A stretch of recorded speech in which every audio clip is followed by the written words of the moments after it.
Hey everyone, my name is Jonathan West, and today I'm going to be proving indisputably and beyond any reasonable doubt that minions were the sole culprits of 9/11. First of all, let's take a look at the event itself. What happened in 9/11? Well, a bunch of planes crashed into a building, and there were lots of explosions. And what color are explosions, might I ask? That's right, they're red. And what's opposite on the color wheel to red?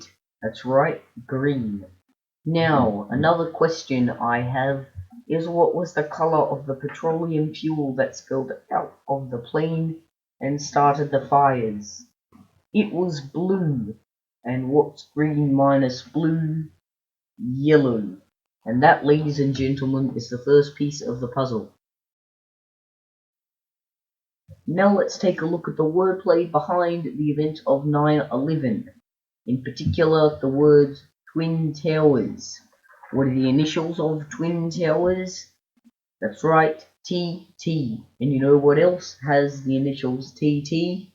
That's right, top text. And that, ladies and gentlemen, is the second piece of the puzzle. Now for the third and final piece. You might want to strap yourselves in because this is a long one. Let's go back to the phrase Twin Towers. We notice that minions have nothing in common with the word towers, but they all do look like twins. The letter T of twin appears in the word towers as well, so we will cancel that out as minions have nothing to do with towers. And we can do the same to the letter W. And now that we've cancelled out the letters T and W, there are only two letters remaining, I and N. Notice how both of these letters also appear in minion. There are two instances of the letter I and one instance of the letter N. But you might be asking right about now, what about the second instance of the letter N? Well, using simple division we can cancel it out. As you can see, the letter N appears last on both minion and twin, so it is cancelled out, and we no longer have to include it in our minion equation. But another question you might be asking is, well, if the N of twin is cancelled out as well, doesn't that only leave us with I from twin? Well, the short answer is no. As any literary mathematician will tell you, the fact that the word minion has more letters than the word twin means that any equations with singularly the word twin are completed before any equations including the word minion, and the answer put aside. And as this equation contains the word minion, we have already sourced the answer to the query, how many instances of the letters I and N are there in twin? Our answer being that there is one of each. Now, using some simple subtraction, we can source the third and final piece of the puzzle. When structuring an equation, on top lies the statement with more letters overall despite their identity, which puts the two I's and one N of minion above the one I and one N of twin.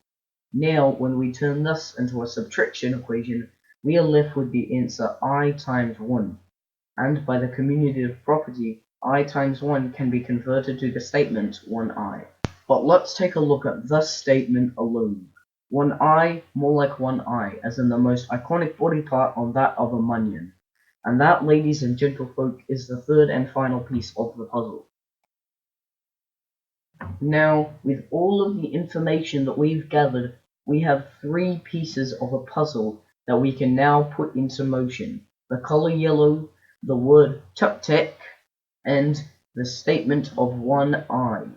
First of all, I'll start off by drawing a tuk-tak. Then color it yellow and give it one eye. Look familiar? That's right, it's a minion. Therefore proving beyond any reasonable doubt that minions were the sole culprits behind 9/11. Thanks for watching my video, everyone.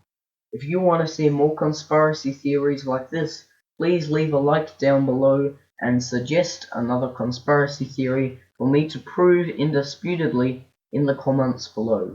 And hey, if you liked the video, why not you subscribe and see more things like this in the future.